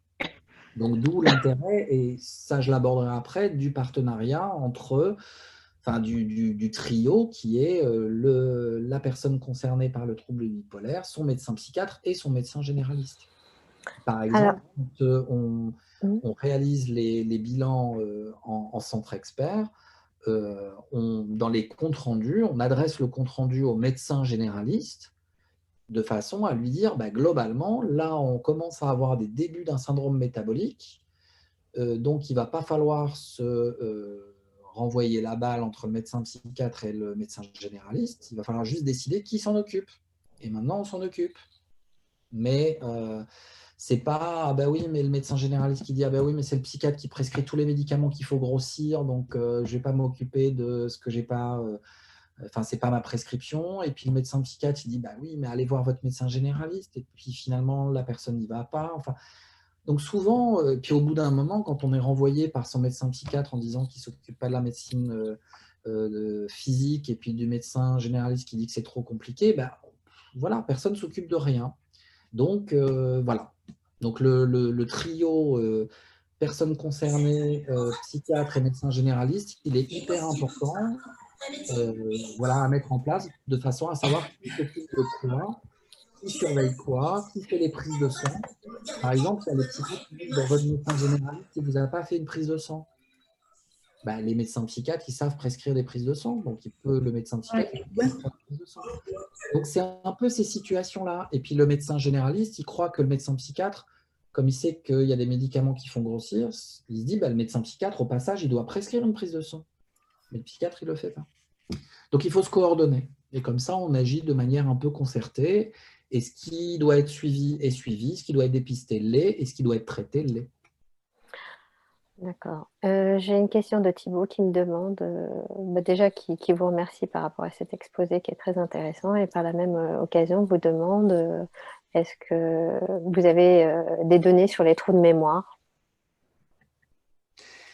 Les trous de mémoire, non, pas forcément. Enfin, on a des données sur les bilans, ce qu'on appelle les bilans neuropsychologiques, c'est-à-dire les bilans de concentration, d'attention et de mémoire qui sont réalisés chez les personnes qui viennent nous rencontrer. Globalement, c'est des données qui sont encore en train d'être analysées, notamment par le centre expert de Versailles, où le docteur Roux est très, très spécialisé dans cette problématique-là, pour essayer de comprendre si, en effet, il y a des trous de mémoire dans les troubles bipolaires. En tout cas, nous, quand on réalise des bilans cognitifs qui sont faits lorsque les symptômes dépressifs ne sont plus actifs et lorsque les consommations de toxiques ont été arrêtées, la quasi-totalité des bilans neuropsychologiques de mémoire de concentration sont normaux ou très sensiblement affaiblis, on va dire. C'est-à-dire, souvent, la plupart du temps, c'est des problèmes de concentration et pas des problèmes de mémoire. Et ce qui contribue le plus fortement aux problèmes de mémoire, c'est d'avoir des symptômes de dépression actifs, de consommer des produits toxiques et de prendre beaucoup de médicaments. Ce sont les trois facteurs qui contribuent à la sensation ou à l'impression de mauvaise mémoire quand il y a une problématique de trouble bipolaire. Et donc, quand en général, on revoit le traitement pour enlever des médicaments qui peuvent être plus nocifs sur le plan de la mémoire, qu'on arrête les produits toxiques et qu'on soigne activement la dépression, globalement, les bilans cognitifs sont la plupart du temps, en tout cas sur le plan de la mémoire, relativement normatifs, ce qu'on dit, c'est-à-dire niveau attendu pour l'âge, le niveau d'études, etc. Et ce qui est souvent la problématique qui est résiduelle et qui reste beaucoup comme plainte de fond, c'est la capacité, les difficultés à se concentrer. Mais quand la concentration est présente, finalement, la mémoire peut être correcte. Mais comme à la base, la concentration n'est pas bonne, logiquement, la mémoire ne peut pas l'être. Il faudrait que vous invitiez le docteur Roux à vous faire une présentation. Une présentation? Ah oui, sur les troubles cognitifs, les problèmes de mémoire, les problèmes d'attention, ça, c'est quelque chose. Il est où? Il est où? Il est à Versailles. D'accord, docteur Roux. Problème. Merci. Merci. Alors, j'ai une autre question qui est de Clarisse qui dit qu'elle avait Voilà, bonsoir. Les peurs, exemple d'insectes, sont-elles fréquentes chez les personnes atteintes de bipolaire? Merci. Pas plus qu'en population générale. Voilà. Ouais. Au même niveau. Alors, quand les somnifères, c'est Marie-Vonne qui me dit, quand les somnifères n'agissent pas non plus, qu'est-ce qu'on peut faire? Voilà. Eh bien, on va peut-être dans ce cas-là passer à la troisième partie. D'accord. Comme on est dans les actions. J'avais juste une dernière petite question. Alors, y a-t-il une solution aussi pour la sécheresse ORL? À part des petits moyens qui sont… alors, il y a des correcteurs qui peuvent être prescrits pour favoriser la salivation, notamment quand on a une sécheresse buccale. Il peut y avoir le fait de mâcher des chewing-gums sans sucre, des bonbons sans sucre pour favoriser la sécrétion des glandes salivaires. Par contre, par exemple, quand il y a une sécheresse plutôt de la muqueuse nasale, ce qui peut arriver aussi, ce qui peut être assez gênant, c'est compliqué parce qu'à part d'avoir un petit peu de sérum psi, etc., il y a… Voilà, sécheresse nasale, c'est compliqué. Sécheresse buccale, il y a les correcteurs. Et puis, il y a les petits moyens, c'est-à-dire boire des petites gorgées d'eau, sucer des petits bonbons sans sucre, des petits chewing-gums sans sucre. C'est ce qui va stimuler les glandes salivaires, mais ça peut être parfois assez gênant et puis parfois pas accessible tellement à ces moyens. D'accord. J'ai encore deux questions, je suis désolée. Existe-t-il un lien entre le trouble bipolaire et le développement de l'Alzheimer? Question de Nathalie. Alors ça, on ne sait pas très bien. On sait que les personnes qui souffrent de troubles bipolaires ont plus de risques de présenter à un moment des problèmes de mémoire. Mais présenter des problèmes de mémoire ne veut pas dire présenter une maladie d'Alzheimer. Une maladie d'Alzheimer, c'est un sous-groupe de problématiques de mémoire. D'accord ? Ça fait partie des démences. Et il y a différentes familles de démence. Donc, on sait globalement que plus on vieillit, plus de toute façon, on est à risque d'avoir ces problèmes de santé. Que ce soit vous, que ce soit moi, de toute façon, on est tous à risque avec l'âge. On est d'autant plus à risque qu'il y a des antécédents familiaux, parce qu'il y a une partie génétique dans ces problèmes de maladie d'Alzheimer ou de démence. Par contre, quand on utilise des données pour essayer de savoir si ce risque est augmenté chez les personnes qui souffrent de bipolaire, les études sont extrêmement contradictoires. Il y a des études qui disent oui, qu'il y a un risque, et il y a des études qui disent non, si on tient compte de certains facteurs qui prédisposent en eux-mêmes à ces problèmes de maladie, de démence, qui sont par exemple l'hypertension artérielle, les prescriptions de benzodiazépines, les antécédents familiaux. Si on enlève ces facteurs-là, du coup, on ne voit plus de différence entre les personnes qui souffrent de troubles bipolaires et les personnes qui sont issues de la population générale. Et ce qu'il faut comprendre, c'est que ce n'est pas un truc qui donne un autre truc. C'est tout un ensemble de facteurs de risque qui donnent un problème de santé. Donc, ce n'est pas le trouble bipolaire qui va augmenter le risque de maladie d'Alzheimer. C'est le trouble bipolaire, mais aussi, c'est surtout d'abord en population générale des facteurs non spécifiques. Les antécédents familiaux de maladie d'Alzheimer, les problèmes d'hypertension artérielle, les problèmes de consommation de produits toxiques. Donc, il y a beaucoup d'autres facteurs qui peuvent contribuer à ça. Donc, ce risque-là, la conclusion n'est pas encore définitive dans la population de personnes qui souffrent de troubles bipolaires ou qui souffrent de dépression, puisque souvent, c'est des populations qui sont étudiés en même temps par rapport aux risques liés au vieillissement et au risque d'Alzheimer. D'accord. Je pense qu'on peut Passer à pas. la suite, oui. Oui, à la passe suite, à parce la que oui, parce que sinon on va être. Alors, je repartage l'écran si j'y arrive. Oui, j'y arrive cette fois-ci. Vous le voyez? Oui. Oui, c'est bon. Ouais. Ok. Donc, un petit résumé avant de passer aux actions. Donc, en résumé, les comorbidités somatiques, donc les maladies physiques, sont plus fréquentes dans les troubles bipolaires qu'en population générale, et c'est surtout le syndrome métabolique. Il y a des facteurs qui sont des facteurs de cette moins bonne santé physique ou de ce syndrome métabolique qui sont non modifiables. C'est l'âge, c'est le sexe, c'est la génétique. Donc ça, c'est des facteurs qu'on ne peut pas modifier. Il y a des facteurs qui sont liés aux troubles bipolaires, donc notamment la succession des épisodes, les consommations de produits toxiques. Il y a des facteurs qui sont liés au traitement, et puis il y a des facteurs qui sont non spécifiques, qui sont le sommeil, l'exercice, l'alimentation, etc. Et donc ça peut nous donner des pistes de prise en charge en fonction des situations. Donc, la première chose, c'est que ce qui peut contribuer à l'émergence des problèmes de santé physique chez les personnes atteintes de troubles bipolaires, c'est la succession des épisodes. Donc, l'action 1, ça va être, bien entendu, de stabiliser au mieux que l'on peut le trouble bipolaire, en révisant l'ordonnance si nécessaire, par rapport notamment aux effets secondaires de certains traitements, à prôner les médicaments qui ont le moins de risques métaboliques, etc.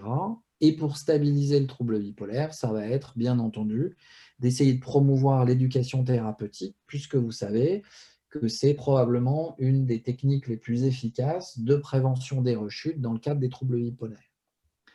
Le deuxième volet d'action, ça va être une lutte très active contre les symptômes dépressifs résiduels, donc c'est-à-dire tous ces petits symptômes dépressifs qui peuvent évoluer à minima et qui vont générer éventuellement le fait de moins bouger, d'avoir des crises de boulimie, etc., et qui vont favoriser le développement de ces problématiques métaboliques ou de ces problématiques de santé physique de manière un peu générale. Et les prises en charge, que nous, on aime plutôt bien à Vidal dans ce cas-là, c'est plutôt des approches de type TCC, des approches de type méditation en pleine conscience, qui peuvent favoriser la stabilisation dans le trouble bipolaire et favoriser la lutte contre les symptômes dépressifs. Parmi les approches un peu TCC, notamment sur les symptômes dépressifs, ce qui peut être intéressant, c'est tout ce qu'on appelle les thérapies d'activation. Donc, c'est les thérapies qui vont viser justement à lutter contre l'inactivité, contre l'isolement, contre le désengagement des activités plaisantes ou gratifiantes. Et dans les thérapies d'activation, il y a quand même quelque chose qui tourne autour de l'activité physique, de l'engagement dans les activités loisirs, mais également dans les activités physiques, et qui vont être à la fois utiles pour lutter contre les symptômes dépressifs résiduels, mais qui vont être à la fois bénéfiques, très bénéfiques sur le plan de la santé physique.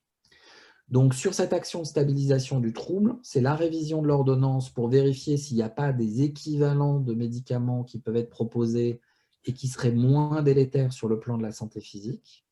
C'est l'éducation thérapeutique et c'est les stratégies plutôt d'activation ou de méditation en pleine conscience.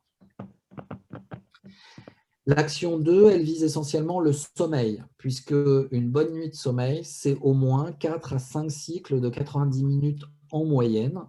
Et c'est ça, globalement, qui permet d'avoir un sommeil de qualité, qui va avoir un sommeil restaurateur, réparateur, et qui va avoir une qualité de sommeil qui va permettre de promouvoir la bonne santé physique. Donc là, il y a 2 actions qui sont, petit 1, l'hygiène de sommeil, qui est respectée par peu de personnes en population générale, et dépister le syndrome des apnées du sommeil, parce que ça, c'est un facteur important de mauvais sommeil et de mauvaise santé physique. Donc, l'hygiène du sommeil, tout le monde la connaît, mais globalement, beaucoup l'appliquent. C'est ça le problème de l'hygiène du sommeil, alors que globalement, les somnologues savent exactement les conditions qu'il faut réunir pour essayer d'avoir un sommeil de bonne qualité. Et qui dit sommeil de bonne qualité, dit meilleure santé physique. Donc, globalement, c'est d'avoir un environnement de sommeil qui est agréable, une chambre à coucher qui est organisée, rangée, une chambre à coucher qui est fraîche. Donc ça, c'est hyper important. La température idéale pour dormir, c'est 17 degrés. Donc, il y a plein de gens qui vont dire « Ouh là là, mais c'est trop froid ». Mais c'est quand même la température qui est idéale pour trouver le sommeil. Le fait de favoriser les activités relaxantes le soir, la lecture, la musique, la relaxation. Donc, typiquement, on ne joue pas sur son téléphone portable le soir, on ne fait pas du Skype jusqu'à pas d'heure, on ne fait pas de réunion Zoom tardivement, on ne regarde pas les chaînes d'information qui sont très anxiogènes tardivement, et on a plutôt des activités relaxantes à partir de 21h dans une ambiance qui est plutôt une ambiance calme, avec peu de lumière et peu de bruit. Donc, c'est typiquement la télé juste avant de se coucher, c'est plutôt pas une bonne idée. La chambre doit être exclusivement réservée au sommeil et à l'activité sexuelle. Donc, par exemple, on ne regarde pas la télé au lit, on ne mange pas au lit, parce que sinon, on envoie des signaux contradictoires à son cerveau que le lit, c'est un endroit pour rester actif, c'est-à-dire pour y manger, pour y regarder la télé. Et logiquement, on perd l'association pour le cerveau du lien entre le lit et je dois dormir. Ce qui est extrêmement important, c'est de maintenir des horaires de lever et de coucher qui sont réguliers le soir, le matin idéalement, et de les maintenir avec un battement maximum d'1 heure le week-end. Plus on a des problèmes de sommeil, et plus globalement, il faut essayer d'être régulier dans l'hygiène de sommeil. C'est de s'exposer à la lumière naturelle dès le matin. Alors en hiver, c'est plus compliqué, mais globalement, ça peut être éventuellement une lampe de luminothérapie, ça peut être des techniques. Mais globalement, dès le lever, de s'exposer au soleil, enfin, ou à la lumière, pour globalement donner au cerveau le signal que c'est l'heure de se réveiller, et notamment d'éteindre correctement la sécrétion de la mélatonine qui se fait la nuit. Et de limiter la consommation de stimulants, café, tabac, thé, etc. Parce que ça, on a une étude qu'on a réalisée, par exemple, qui montre que les personnes bipolaires qui consomment du tabac, qui consomment du café ou qui consomment de l'alcool ont un sommeil de très mauvaise qualité par rapport aux personnes souffrant de troubles bipolaires qui ne consomment pas ce type de produits toxiques. Donc ça, la limitation des stimulants est également quelque chose d'extrêmement important. Et ça, ces actions de sommeil, elles sont valables en population générale, mais encore plus dans un contexte de bipolarité, où on veut à la fois favoriser un bon sommeil et une bonne santé physique. Le syndrome des apnées du sommeil, c'est quelque chose qui est très fréquent en population générale, qui est mal repéré. Donc il y a plein de gens qui souffrent d'apnée du sommeil et qui ne sont pas au courant.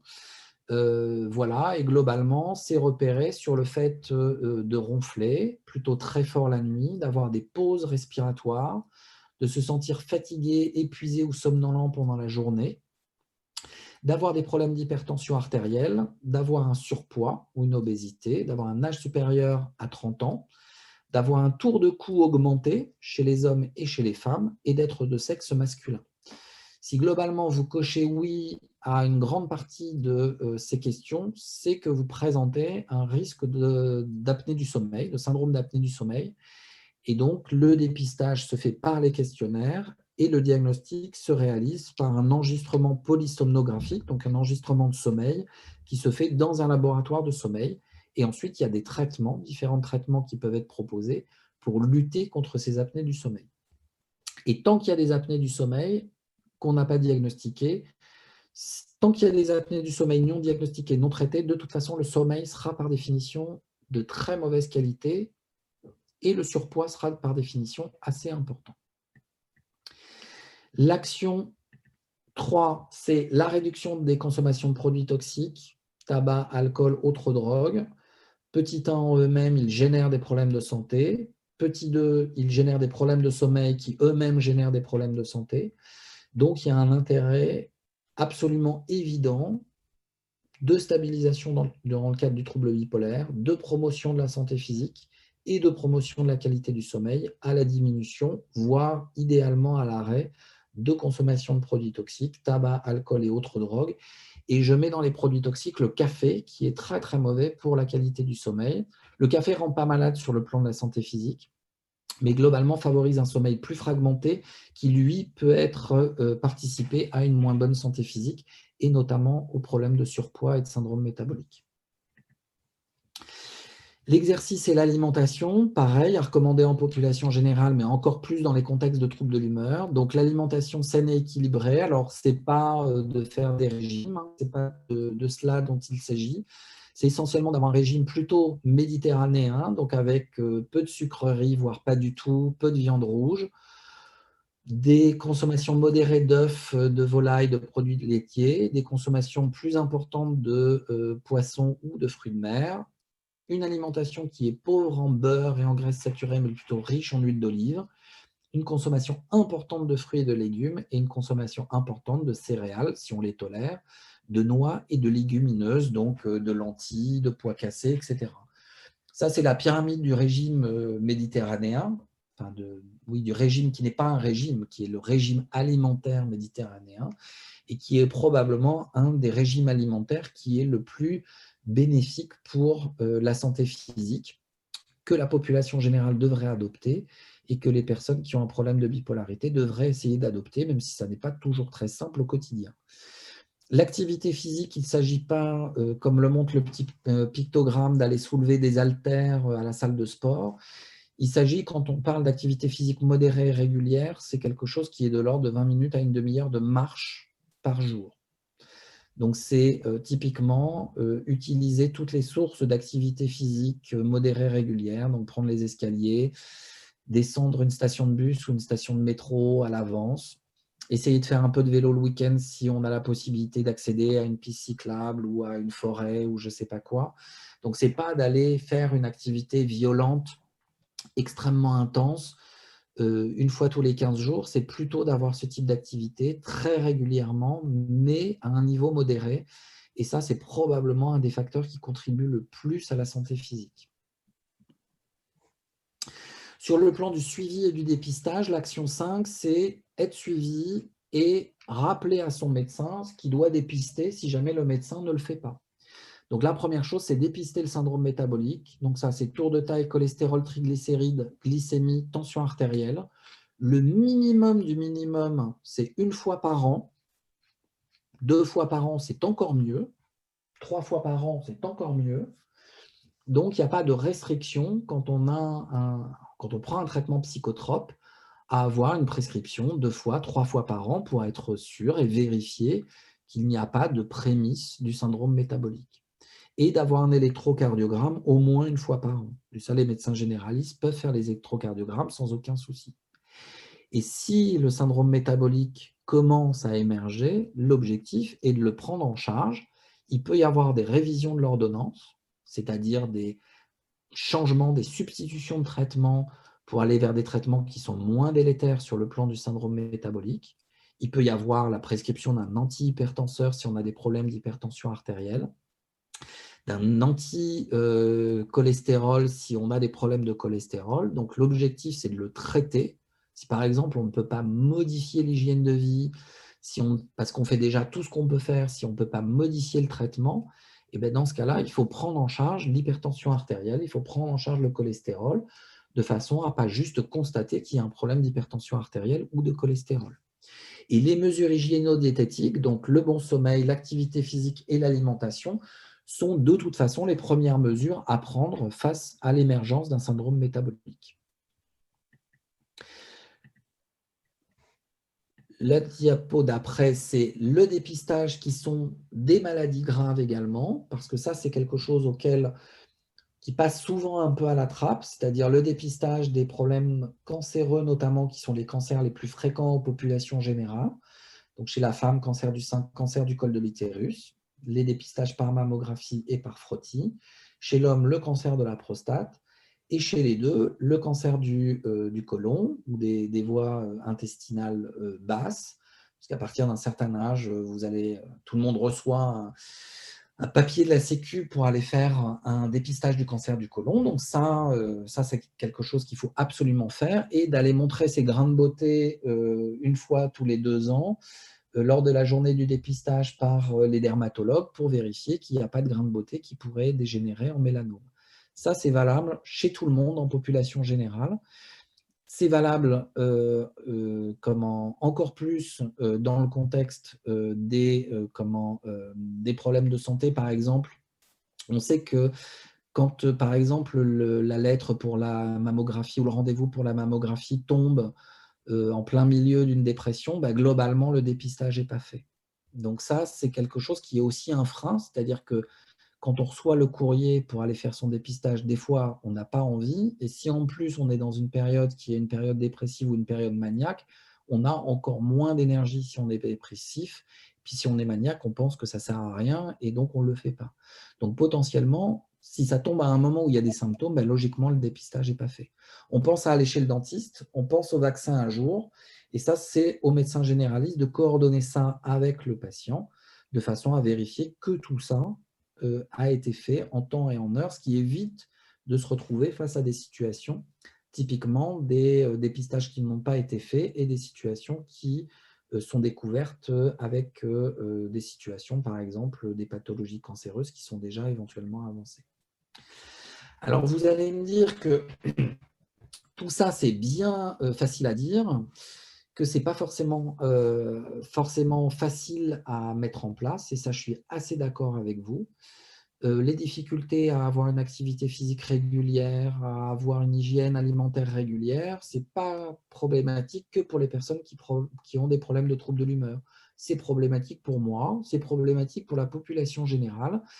Et on prend des tas de bonnes résolutions souvent, on les tient souvent pas très longtemps. Et très régulièrement, on se dit « Ah là là, il faudrait que je revoie mon hygiène alimentaire, il faudrait que je revoie mon hygiène de sommeil » parce que c'est des comportements de santé qui sont des comportements difficiles à adopter et encore plus difficiles à maintenir. Et quand en plus il y a des symptômes actifs de troubles bipolaires, de dépression et de manie, c'est encore plus difficile de les installer et encore plus difficile de les maintenir. Mais néanmoins, dans ces actions-là, il y a une très forte collaboration qui est nécessaire entre la personne atteinte de troubles bipolaires, son médecin psychiatre et son médecin généraliste pour savoir qui fait quoi, qui prescrit les prises de sang, qui s'occupe du dépistage, qui va faire l'électrocardiogramme, etc. Et l'aide des proches dans les changements, notamment dans les changements d'hygiène de vie, est également extrêmement importante. Parce que si on a, et ça c'est valable dans n'importe quelle constellation familiale, s'il n'y a qu'une personne dans la famille qui décide d'adopter une hygiène de sommeil plus régulière, d'adopter une alimentation plus régulière, mais que l'ensemble de la famille ne participe pas à l'effort commun, globalement, ça n'a pas tellement de chances d'apparaître. Et ça, ce n'est pas spécifique à la question de la bipolarité, c'est valable en population générale et dans toutes les familles. Donc, les collaborations entre le patient et son système de soins et l'aide des proches dans les changements, ça c'est quelque chose qui peut être très important, notamment par exemple dans tout ce qui est thérapie, technique d'activation, donc motivation à adopter une hygiène sportive un petit peu plus régulière. Globalement, c'est quelque chose où l'aide des proches est souvent quelque chose d'important avec un effet d'amorce. Donc, en conclusion, il n'y a pas de recette, mais il y a probablement une somme de petits moyens qui peuvent être utilisés de façon à pouvoir essayer d'améliorer la santé physique et de contribuer finalement à la qualité de vie, au-delà de l'amélioration du trouble bipolaire, d'avoir quand même une qualité de vie sur le plan de la santé physique qui soit aussi bonne que possible, et en dépistant et en prévenant les complications que je vous ai détaillées et que maintenant vous connaissez. Voilà, je m'arrête là. Et pour en fait, on va dire, collaborer à ce que vous venez de dire et comme dit certains de nos lecteurs et des personnes qui nous entendent, le soutien aussi du groupe de parole est très important. Bien sûr. Qui est aussi, on va dire, qui rajoute un petit peu à tout ce que vous venez de dire. J'ai une question qui est, alors attendez, je suis là. Ah oui, c'est Isabelle qui disait qu'elle confirmait vraiment la TTC et la méditation en haut de la consultation à Fernand Vidal, qui est vraiment quelque chose qui est très bénéfique pour tout le monde, quoi, pour toutes les personnes qui ont le trouble. Et Rivière qui confirme aussi également sur le régime méditerranéen qui est vraiment bon là sur le coup pour tout le monde, pas que pour les troubles bipolaires. J'ai une question tout à l'heure qui a été dite par rapport à un médicament. Et attendez, je la reprends parce qu'en fait, elle était tout en haut au début et je ne voulais pas annoncer. Alors voilà, c'était Marivonne qui parlait du médicament, c'était le Soliate, induit un appétit plus grand. En plus, j'ai une normothérapie pour un cancer qui n'arrange pas les choses. Et elle posait la question par rapport à ça. Est-ce que vous pouvez... Alors, je pense que le nom du médicament, ça doit être le Soliant. C'est Oui, ça? pardon, excusez-moi, oui, c'est moi qui ai dit Soliane, mais c'est le Parce que Soliant. j'ai pas complètement bien entendu. Donc, oui, après, moi, c'est ce que je dis toujours aux personnes que je rencontre. Je dis toujours, je ne vais pas vous dire que les médicaments ne font pas grossir. Et de manière un petit peu provocante, et je vous prie de m'en excuser, je dis d'un autre côté, la prise de poids, elle ne vient pas toute seule. Donc, le médicament diminue le sentiment de satiété. Les médicaments favorisent les fringales. Donc, ça, c'est vrai. D'un autre côté, du coup, pour avoir un meilleur sentiment de satiété, ben, c'est typiquement dans l'hygiène alimentaire d'avoir des aliments, c'est-à-dire qu'on peut avoir une meilleure satiété, par exemple, typiquement en enrichissant son régime en fibres. Ça, c'est quelque chose qui est très satiétogène. C'est plus satiétogène que, par exemple, les M&M's, qui sont un produit que j'aime beaucoup. Voilà. Donc, globalement, les médicaments font grossir, mais les médicaments font grossir dans un environnement. Donc, l'idée, c'est si on peut remplacer le médicament qui fait grossir par un qui ne fait pas grossir, mais alors ça, génial. Sauf que de temps en temps, les personnes disent « Ah ben oui, mais les autres qui font moins grossir, je les ai essayés et par contre, ils n'étaient pas efficaces sur mon trouble bipolaire. » Donc, on est toujours dans cette balance de l'efficacité qu'on recherche et puis des effets secondaires qui peuvent apparaître. Et chez les femmes, la question, alors je répondrai après sur la question de l'hormonothérapie, mais après, il y a une composante chez les femmes qui est les hormones et le cycle menstruel et la sécrétion d'hormones, qui pendant la période en âge de procréer, comme on dit, permet d'atténuer les effets du syndrome métabolique. C'est-à-dire que les hommes prennent tôt dans leur vie et de manière très constante plutôt du poids en population générale et quand il y a des médicaments encore plus. Les femmes seraient un peu plus protégées par les hormones et puis au moment de la ménopause, eh ben, il peut y avoir dans ce cas-là l'arrivée assez brutale et massive du syndrome métabolique.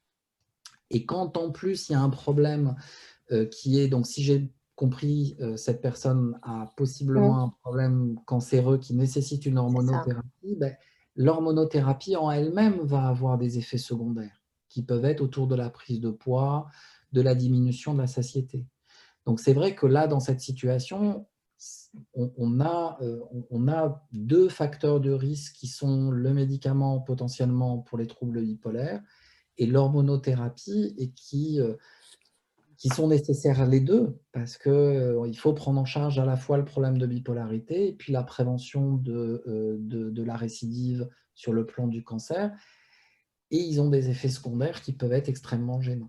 Et autant dans le trouble bipolaire, parfois, on peut avoir des équivalents un peu mieux tolérés sur le plan du poids. Par contre, sur l'hormonothérapie, ça, j'ai strictement aucune compétence pour répondre sur des équivalents qui pourraient exister, à part que les personnes qu'on rencontre et qui ont une hormonothérapie, en général, se plaignent de manière importante de cette prise de poids. Oui, c'est ce qu'elle disait, c'était juste après la ménopause, en fait, elle venait de m'envoyer la question.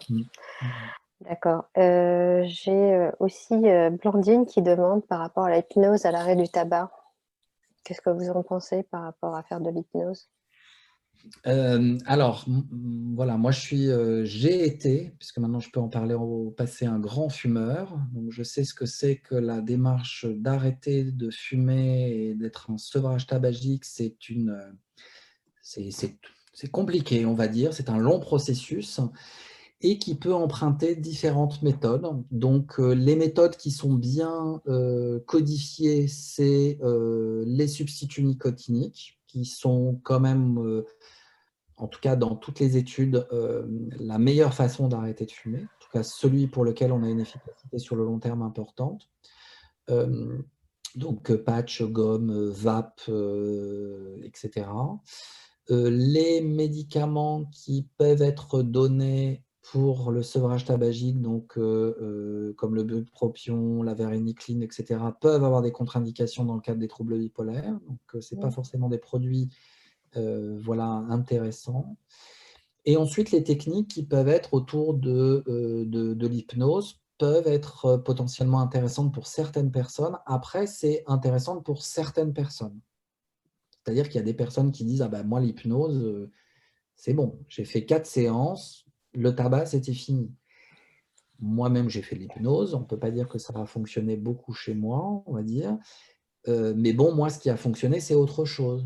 Donc, l'idée, c'est de dire, voilà, il y a ces différentes techniques pour arrêter le tabac. Quelles sont les techniques que je peux utiliser, moi, par rapport à mon état de santé? Voilà. Et ensuite, de les décliner et sans exclure de techniques à partir du moment où, tant que ce n'est pas du charlatanisme, voilà, bon, moi, je ne suis pas un grand fan de l'acupuncture, pour être très honnête, mais j'ai un certain nombre de personnes qui...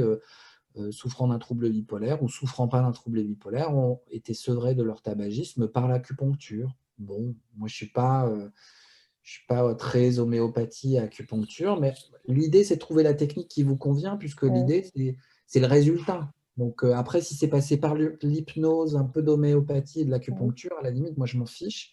L'essentiel, c'est qu'il y ait une réduction très importante de la consommation de tabac, idéalement une abstinence vis-à-vis du tabac.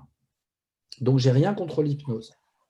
Mais après, c'est bien de le faire en ayant des bons contacts via la Société française d'hypnose, de façon à ne pas tomber sur des pratiques charlatanistes. Parce que ça, plus on rentre dans des approches qui sont un peu moins, entre guillemets, peut-être un peu moins codifiées, et plus potentiellement on peut tomber sur des... Voilà, donc bien se renseigner. Typiquement, son médecin psychiatre, en général, connaît un hypnothérapeute, ou son psychologue ou sa psychologue ou son psychothérapeute connaît un collègue qui est hypnothérapeute. Et dans ce cas-là, il vaut mieux passer par ces voies d'adressage plutôt que d'aller chercher sur Internet ou des choses comme ça. D'accord.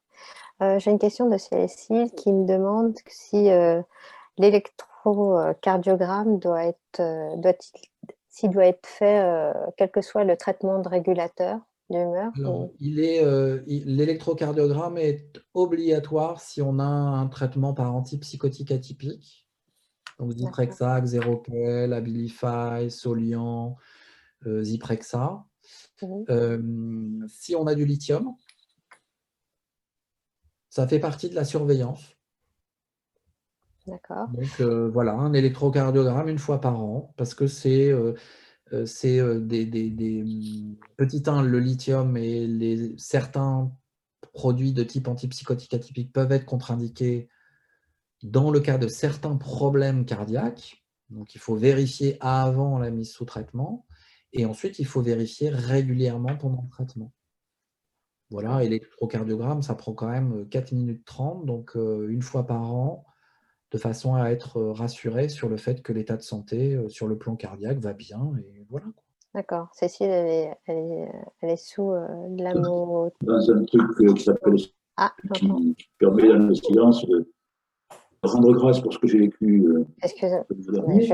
Voilà, j'ai arrêté le son. J'ai aussi une autre question de Annabelle qui doit arrêter le lithium si elle doit arrêter le lithium en cas de grossesse. Est-ce que vous pouvez couper vos micros, s'il vous plaît? Est-ce qu'elle doit arrêter le lithium en cas de grossesse? Oui. Alors ça, il n'y a pas de réponse. Il y a encore 10 ans, on disait pas de lithium pendant la grossesse, en tout cas pas de lithium pendant le premier trimestre de grossesse. Ça reste la règle, globalement. Après, la reprise du lithium peut se faire en cours de grossesse, après la période de formation les problèmes de lithium pendant la grossesse, c'est pendant le premier trimestre où le risque existe de malformation cardiaque chez le futur bébé. Une fois que cette période de ce qu'on appelle d'embryogénèse, c'est-à-dire de maturation et de formation du cœur du bébé est faite, et ça se fait pendant le premier trimestre, après le premier trimestre, on peut reprendre le lithium si c'est nécessaire, prend beaucoup de précautions, hein, si c'est nécessaire, pour faire la deuxième partie de la grossesse sous lithium. Les situations sont toutes des situations particulières. Donc, il y a, moi, je connais des patientes qui ont fait l'ensemble de leur grossesse sous lithium parce que dès qu'on arrêtait le lithium, il y avait une rechute. Donc, la seule façon de pouvoir avoir un enfant, c'était de concevoir un enfant et d'avoir une grossesse sous lithium. Et il y a d'autres personnes qui ont décidé de dire, moi, je choisis d'avoir un traitement de remplacement pendant la grossesse qui ne soit pas tératogène, ou des personnes qui disent, je souhaite autant que faire se peut, faire la grossesse sans traitement. Ce qui de temps en temps est faisable, ce qui parfois n'est pas faisable. Et donc cette balance, qui est une balance entre le risque pris par l'enfant par rapport à l'exposition à des médicaments, le risque pris par la maman, et du coup par ricochet pour l'enfant, de présenter une rechute du trouble bipolaire pendant la grossesse, c'est quelque chose qui doit être extrêmement équilibré. Et il n'y a pas de réponse totalement consensuelle.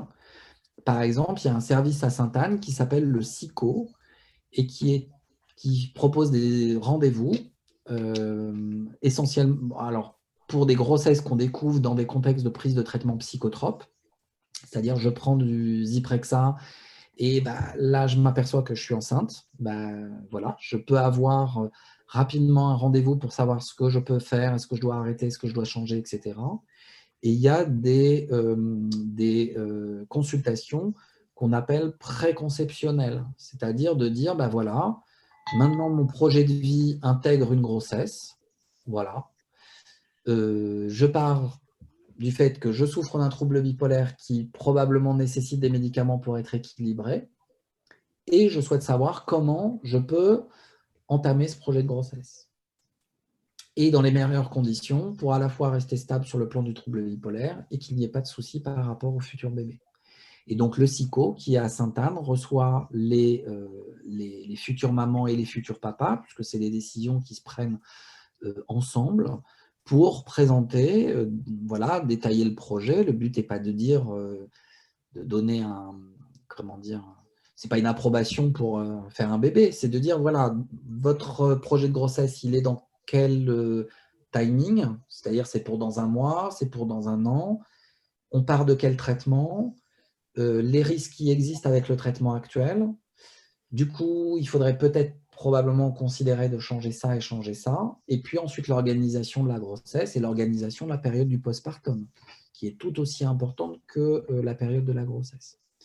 Donc, le SICO à Sainte-Anne, qui fait un travail remarquable par rapport à ces questions très, très, très, souvent assez complexes et qui donne beaucoup d'informations et beaucoup de conseils par rapport justement à ces projets de grossesse.